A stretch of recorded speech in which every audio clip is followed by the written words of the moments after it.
boa tarde. Vamos começar aqui mais um Poder e Política, sempre ao vivo, quartas e sexta-feiras. Hoje eu vou conversar com um advogado aqui da cidade, está aqui há um bom tempo, família tradicional, e a conversa é sobre isso. É o Egídio Arguello, com 2 L. Boa tarde, doutor Egídio Arguello. Boa tarde, Hélio Lucas. Tudo tranquilo? Tudo bem? Obrigado por ter vindo, doutor. Muito tempo que eu não converso aqui com um advogado. Eu gosto. Eu sou metido a entender de advocacia, de direito. Havia me feito esse pedido que há uns 6 meses atrás. Exatamente. É. E hoje o senhor deu-me o prazer. Estou agradecido. Vou começar, vamos conversar, nós temos meia hora, vários temas. O primeiro,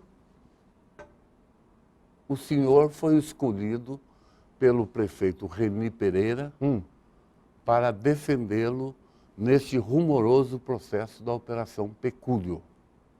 É fato? É fato, mas você já quer começar Ué, pelo aquilo que corre segredo de justiça. Ué, mas o senhor tem medo do assunto? De forma Começamos nenhuma. mal. Ei, Luizinho, o homem já está com medo da conversa no início. Medo não, mas imagina, já vou começar algo que já corre segredo de justiça. E o senhor sabe... Espera um pouquinho.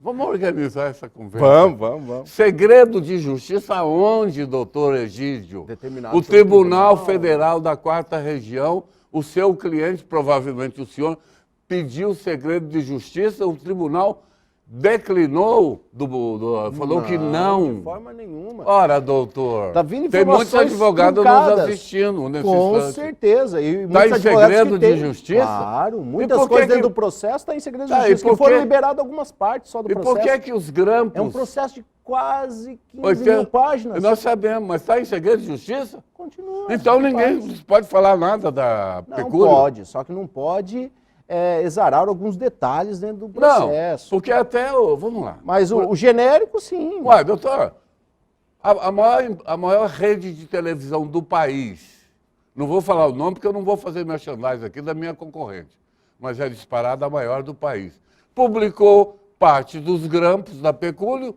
e o senhor veio me dizer que está em segredo de justiça? Sim, é porque estava dentro do próprio despacho, mas algumas coisas são. Tá, mas vamos lá. O senhor que você quer saber? Não, pergunta-se, doutor. É brincadeira aqui, tudo bem. O senhor acredita na inocência do seu cliente? Claro, imagina. Como é que eu não vou acreditar na inocência do meu cliente? Tanto é que ele até agora não foi preso. Esse dia até escrevi. O senhor tem o hábito de ler o blog hlucas.com.br? Claro. O senhor deve ter visto lá que eu fiz até uma análise sobre isso e elenquei lá o artigo 148 do Código Penal, né? Sobre prisão preventivas. E o senhor deve ter lido. Aqueles requisitos que precisam estar presentes, não é? Sim, sim. E o senhor acha que é por causa disso que o Reni ainda não... O tribunal não... E por que o tribunal... Já faz tempo, essa operação começou em 19 de abril. Por que o tribunal não se manifesta lá em Porto Alegre? Mas tem se manifestado. Sobre o Reni. O tribunal só se manifesta quando é acionado. Mas o Ministério Público já pediu, inclusive, a prisão do Reni. Que foi negada. Foi negada E agora? Foi negada no primeiro momento? Já foi negado. Não sabia disso. Você viu como tem várias coisas Quando é que saiu essa decisão, doutor? Mais ou menos agora em julho? De datas assim eu não sei, mas já faz um tempo. Foi no começo já do processo, né? Foi negado porque não haviam elementos suficientes, não havia os requisitos. Então, né? Negou. Só pode ser preso se houver os requisitos da prisão preventiva, bem como indícios, né, materialidade de ilícitos. Perigo de tumultuar o processo, também. Essas coisas, sumir com documentos, e vai por aí afora. Também, mas só que os documentos hoje de uma prefeitura é tudo público, está no portal da transparência. O doutor Egídio, o senhor é de seu conhecimento que tem 3 ou 4 delações premiadas sendo em curso da pecúlio? Não tenho esse conhecimento. Não. A única coisa que eu sei, até mesmo porque não seria delação, seria colaboração, né? Essa colaboração, ela tem que correr em segredo.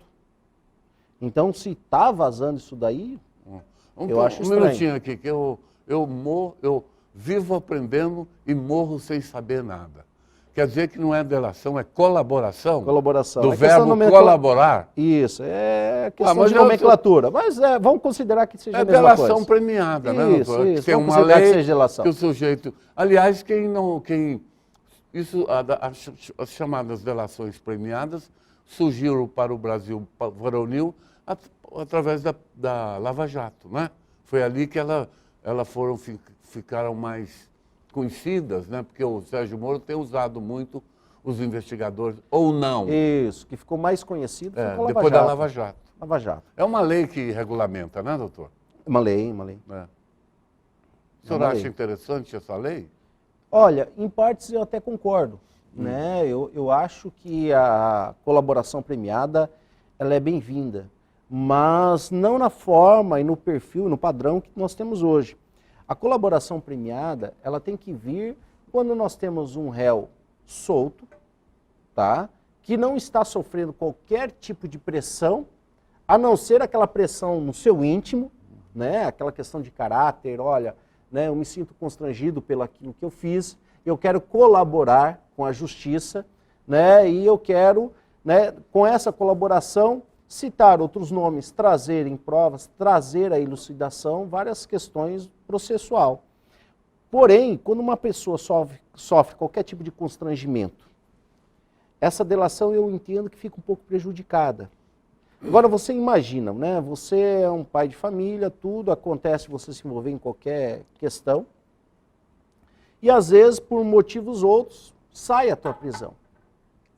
Você está preso numa situação de vulnerabilidade, é inegável isso daí. Então você quer de todas as formas sair daquele cárcere. Então o que acontece? Você vai, de certa forma, falar até aquilo que você não sabe. É triste isso daí, mas às vezes você acaba colaborando com coisa até que você não sabe. Né? Então, quer dizer, não se torna nenhuma colaboração. Para quê? Para você se livrar daquele cárcere. Então, por isso, eu concordo com a colaboração, não sou contra, porém eu sou contra neste formato. Na minha opinião, a colaboração deveria ser somente realizada por réus soltos, não réus presos. Por quê? Por causa desse constrangimento. Muito bem. Só que, posso dar um pitaquinho? Você sempre dá um pitaquinho. Doutor, convenhamos. O cara, depois que ele sai da cadeia, que ele conhece aquilo lá, depois que ele sai, ele não vai fazer delação nenhuma. Mas, Lucas, é uma e questão você acha de que... ordem natural das Tudo bem. coisas. Agora você ele acha é solto, certo... o senhor acha que depois de solto, vou contar quem são. Ora, doutor... Mas você acha certo alguém que está preso, está em cárcere, alguém sempre falando no seu ouvido, você não vai sair daqui, se você não colaborar, ele está com você não vai 20 sair... anos lá de sentença. Então, você quer o quê? Você acha que o cara... Qual que é a situação do cara? O cara está numa situação de fragilidade.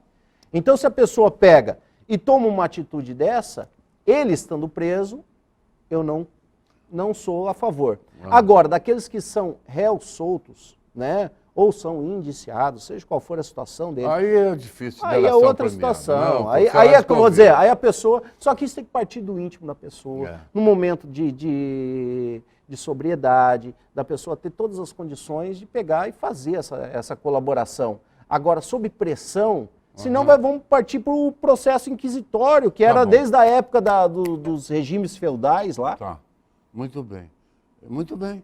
Esse é o discurso de todo advogado criminalista. Esse meu discurso é o mais sensato de todos, não existe outro discurso. Eu nunca vi nenhum advogado criminalista não falar isso que o senhor acabou. Na ponta da língua. Agora você imagina, foi a Dilma que criou isso, né? Essa lei. Né? Ela é recente. Recente, essa lei é recente. Eu acho que é uma lei não é muito bem importante. recente, mas vamos dizer assim, Doutor, esse formado é recente. É. Então você imagina, né, o que está hoje afundando o PT dentro do processo foi a própria colaboração. Doutor, se não fosse a delação premiada, a Lava Jato não chegaria onde chegou. O senhor concorda? Não sei, eu não posso dar Não chegaria, doutor. Eu não posso dar como é que eu vou dar mas é uma questão de bom uma senso. opinião com relação a isso, se eu não sei se o processo... Eu não conheço nada do processo. É que nem eu vejo muita gente falando assim, ah, porque o fulano de tal, porque ele é bandido, porque ele é safado, ele é sem vergonha, aquela história toda. Mas a pessoa não conhece o processo. Tá, mas o senhor já Como viu... é que você vai acusar uma pessoa sem conhecer o processo? Quantas vezes você já foi acusado indevidamente? Tá certo, doutor. Não é verdade ou não? Eu não estou na Lava Jato nem na Pecúlio. Mas você tem outras situações... Quais, por exemplo? Que você já foi injustamente acusado, não foi? Não, eu tive um caso que não foi doutor. Vamos falar aqui. Já que o senhor tocou, eu vou tornar público para quem não conhece. No dia 30 de dezembro de 2004, portanto, lá se vão 12 anos, 3 pessoas dessa cidade, vou poupá-los nesse instante e não falar o nome, porque isso aqui não é lugar para lavar roupa suja, promoveram um falso flagrante para mim, cujo intuito não era me prender, era me matar no cárcere. Eu sou uma pessoa esclarecida e sei o que aconteceu lá dentro. Quem me salvou de não morrer naquele dia lá foi um juiz chamado Glaucio Simões, da 2ª Vara Criminal, que assim que tomou conhecimento do fato, mandou relaxar o ato de prisão em flagrante. Ou seja, no mesmo dia, esse fato aconteceu de manhã, quando foi, eu fui vítima, só que eu não fui vítima da justiça. Você ficou indignado? Espera um pouquinho. Você ficou indignado? Mas a conversa aqui, nós estamos que eu não fiquei, eu fui salvo pela justiça, é diferente. Eu fiquei indignado com os 3 canalhas que me fizeram aquilo. Até hoje eu vivo falando. Um amigo meu escreveu um livro chamado A Canalice que Envergonhou a Imprensa de Foz. O escritor e jornalista José Tesa. Eu até hoje fico indignado com os autores daquela canalice. Agora, com o judiciário que me salvou. Vamos voltar para a nossa conversa. Doutor, o Tribunal Regional TRF4, até o presente instante, ele não reformou nenhuma decisão do juiz de primeira instância da Pecúlio. Isso é do seu conhecimento, né? Nenhuma decisão. Não reformou. Não é do meu conhecimento. Ou seja, esses presos que estão à disposição, tem 13 presos. 12 homens e uma mulher, né? Isso eu sabe, Isso, né? Isso eu sei. E eles, naturalmente, os advogados estão impetrando pedido de habeas corpus lá no tribunal, está sendo todos indeferidos. Porque o processo começa a ser instruído? Por que será, no seu entendimento, doutor? Até agora o tribunal não reformou uma decisão do juiz da 3ª Vara Criminal, doutor Pedro Aguirre. A que se deve isso? Então, eu teria que analisar essa decisão para dar um parecer, para saber qual foi o fundamento que foi dado para não liberar. Agora, a Pecúlio, doutor, a Pecúlio em si, tal como ela começou dia 19 de abril e vem vindo, né? Ela teve 3 fases já, 19 de abril, 5 de maio e essa última em junho. O senhor acha que ela vai prolongar-se? Seria mais ou menos uma coisa parecida com a Lava Jato? Guardadas as devidas proporções, naturalmente, né? Olha, eu não sei, eu imagino o seguinte, né, como advogado criminalista, se eles têm uma situação, se eles têm um fato, eles investigam e conseguem alcançar determinados fatos, ok? Dentro daquele contexto. Se daqueles fatos que foi investigado, que foi proposta a ação penal, se advirem outros fatos... São obrigados a... São obrigados. É o que aconteceu com a Lava Jato. Eles não podem prevaricar. Isso. Então, quer dizer, se existe essa situação, né, provavelmente vai existir continuando. Vai continuar. Eu acho até que a Pecúlio, no meu entendimento, guardadas as devidas proporções. Porque aqui não tem uma Petrobras, aqui tem uma prefeitura. A Pecúlio, ela é nos mesmos moldes da Lava Jato. Não chega. A maneira que ela está sendo... Não. Lógico, eu imagino que não. No tamanho, não, né, doutor? Eu falei guardadas as devidas proporções. Não, sim. Eu imagino que não. Né? Eu acho que a Pecúlio não vai parar por aí. Ela vai... Eu não sei. Bom, enfim, não temos bola de cristal, né? Não sei. O senhor acha que a operação... Vamos deixar a Pecúlio de lado? O senhor advoga, e eu entendo o seu ponto de vista. O senhor tem um cliente na Pecúlio, um cliente importante, é o prefeito Reni Pereira, e eu entendo o seu desconforto em falar sobre isso. Não tem o menor desconforto, apenas que algumas coisas a gente não pode conversar, e a Lava Jato, porque é segredo de justiça. Doutor, já passou... entrevistado bom é assim. O outro lá já falou, parou.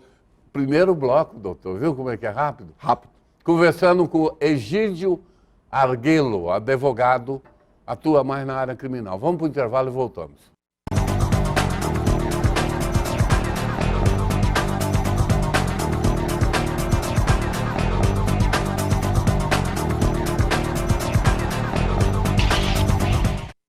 Estamos de volta com Poder e Política. Meu convidado está me provocando. Ô, Egídio, aqui tem um comentário, desde que surgiu a Pecúlio, que a Câmara Municipal, nós temos 15 vereadores na Câmara. 5, logo, 2/3, um terço da Câmara, 5 vereadores dos 15, tornaram-se réu nessa operação da Pecúlio. Fala-se em Mensalinho, que um dos presos, o Melk, que era o homem que pagava uma determinada importância para votarem a favor do executivo. Isso o senhor sabe, né? Uhum. O senhor tem tem alguma coisa a dizer sobre isso? Já escutou, naturalmente, né? Aqui respeito. Respeito nível jurídico não, como cidadão iguaçuense. Ou seria uma espécie de um mensalinho, tal qual do mensalão da ação penal 470. Tá. Eu acho o seguinte, né? Eu participei do processo eleitoral do...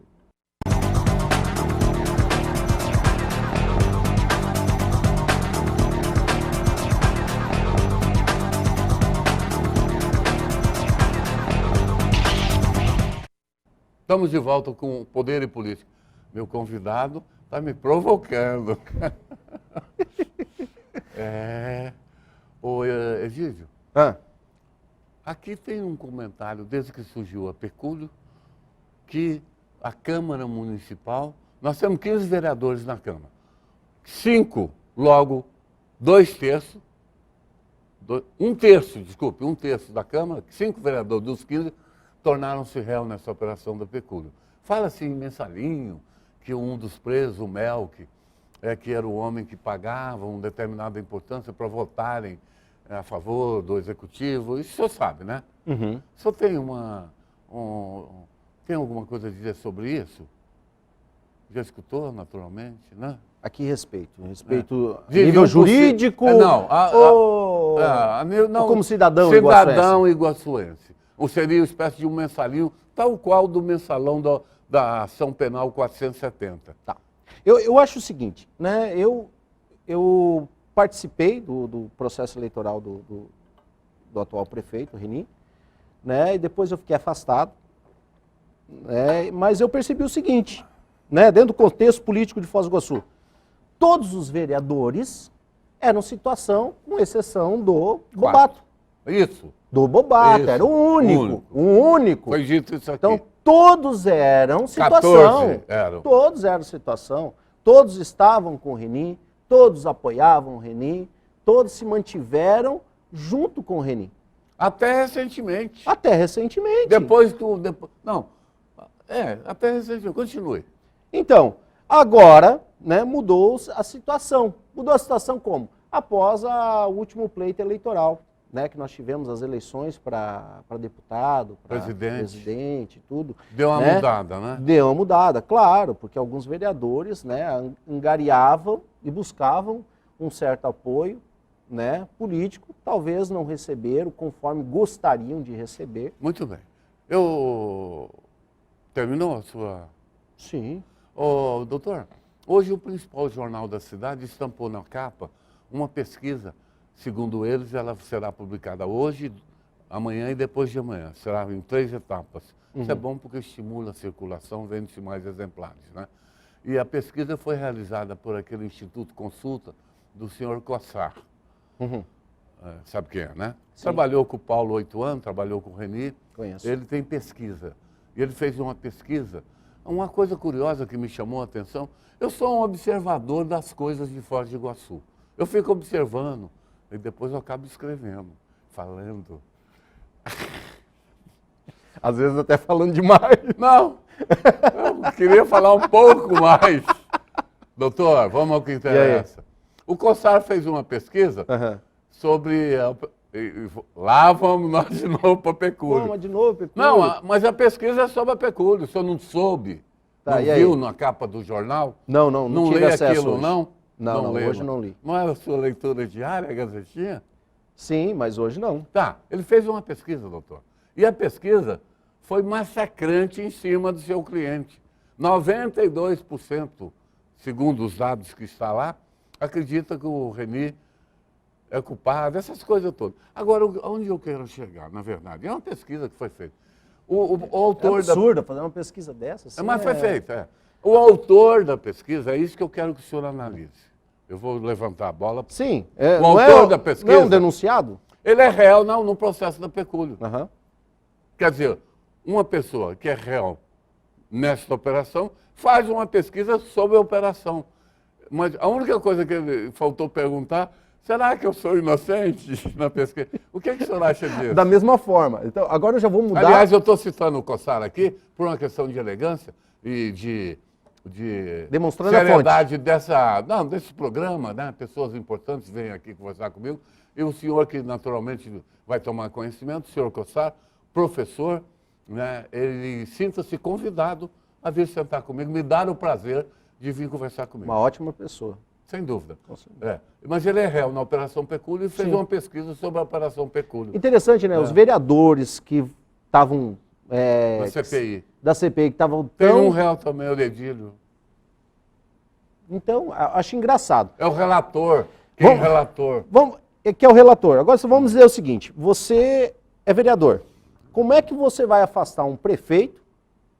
Analisando, como é que você vai querer afastar um prefeito de um processo que está em andamento, da qual analisa irregularidades feitas pela administração e, nesse caso, vamos incluir também o legislativo. Sem dúvida, que está citado. Me desculpe, mas eu, como cidadão, eu diria o seguinte, parece que eles estão assumindo a própria culpa e querendo arranjar vamos dizer assim, um culpado de toda a situação. Ficou inusitado, né? Estranho, né? Complicado. Não, porque a CPI começou a andar. Olha só, a CPI começou a andar. Tudo bem. Sim. É um trabalho deles. No seu transcurso, sabe-se que o relator, aquela figura que vai escrever... Está denunciado. Não, foi, de repente, denunciado, virou réu. E agora? Não só eles, como outros vereadores. Mas no caso da CPI só tinha um réu. E agora você imagina, se essa questão fala, né, de envolvimento dos vereadores com relação a isso daí, como é que eu vou afastar uma pessoa com base em algo que não tem nada julgado, nós só estamos em indícios, suposições, é a mesma coisa que eu estar admitindo que isso aí ocorreu. Que ocorreu mensalinho, que ocorreu irregularidade. Então, quer dizer, você imagina, como é que eu vou afastar alguém por fatos que não estão provados? Sim. Essa tese eu concordo então, com o senhor. praticamente, eu estou assumindo a minha própria culpabilidade. Sem dúvida. Nesse ponto, porque nós temos que ter uma coisa chamada... É incoerente. Trânsito em julgado. Claro. Ninguém é culpado, ninguém pode ser considerado antes do trânsito. Réu, condenado, agora, sem antes do trânsito. O senhor sabe que lá no Legislativo tem uma comissão processante, que foi instituída, não é? Baseada naquilo que eles conseguiram captar na CPI da própria Câmara, criou uma comissão processante que, a qualquer momento, eu até acho, mas não tem que achar nada aqui, quem tem que achar é o senhor. A comissão processante está caminhando e ela poderá, com 10 votos, caçar o prefeito Reni Pereira. O senhor acabou de falar uma coisa curiosa aí. Aqueles fatos que foram reportados na... A CPI não é com base nessa operação? Exato. Essa operação não fala de irregularidades no próprio Legislativo? Exato. Inclusive do mensalinho? E muita gente que era contra, que era a favor do Reni, apoiava o Reni, endeusava o Reni, tinha o Reni como certo para reeleição, agora já não serve mais. Então, quer dizer, o Reni, 2 meses para cá, virou como se fosse aquele leproso. Não posso nem chegar perto, senão eu vou ser contaminado. Até um tempo atrás... saía abraçado e o meu prefeito... Não, brigava na cama. Brigava na cama. Chamava as professoras de burra. Isso. Brigou com os guardas pela causa reniana. Sim, porque o Reni é o nosso prefeito e agora, de repente, tal. Mas eu explico. Tipo assim, imagina, 2 meses atrás o cara era o melhor prefeito. Você sabe que em outubro tem do eleição? Estado, agora já não presta mais. Doutor, não dá para entender. Dia 3 de outubro vai ter eleição no país. Essa turma toda vai estar em cima de um palanque. Quem não tiver palanque, arruma um caixote de bacalhau e sobe em cima e vai para a praça, com megafone. Eles precisam de um discurso, porque eles vão estar em candidatos. Político vive disso, né? Eles precisam mostrar para o povo que eles... Mas eu acho temeroso uma atitude dessa. Você se aproveitar de uma situação para se autopromover. Ainda mais uma situação que envolve você mesmo. Quer dizer, você imagina, né, se o presidente da comissão, eu não conheço esse processo lá da CPI, esse processo, não estou a par dele. É uma cópia da pecúlio, doutor. Mas eu fico imaginando o seguinte, como que o relator do processo, quem está coordenando esse processo, CPI... É réu. É réu. Exatamente. Não entra. É a mesma coisa o Eduardo Cunha, né? Ele ser o próprio, presidindo o próprio processo dele, de cassação. Doutor, falar em Eduardo Cunha, o senhor concorda que ele é um cadáver político? Então, a política, ela acontece, ela é muito dinâmica. Né? Que nem uma... Hoje está escolhendo o novo presidente da Câmara. O Reni, uns 2 meses atrás, todo mundo tinha ele como o prefeito. Agora, né, todo mundo já nem quer mais o Reni. Às vezes, semana que vem, o Reni pode voltar a ser o prefeito. Que todo mundo quer. Essa decisão lá de Porto Alegre, doutor... Mas já foi Mas de novo, já vamos falar. Vamos mudar de assunto. Vamos mudar de assunto. O senhor se formou, tem 15 anos, né?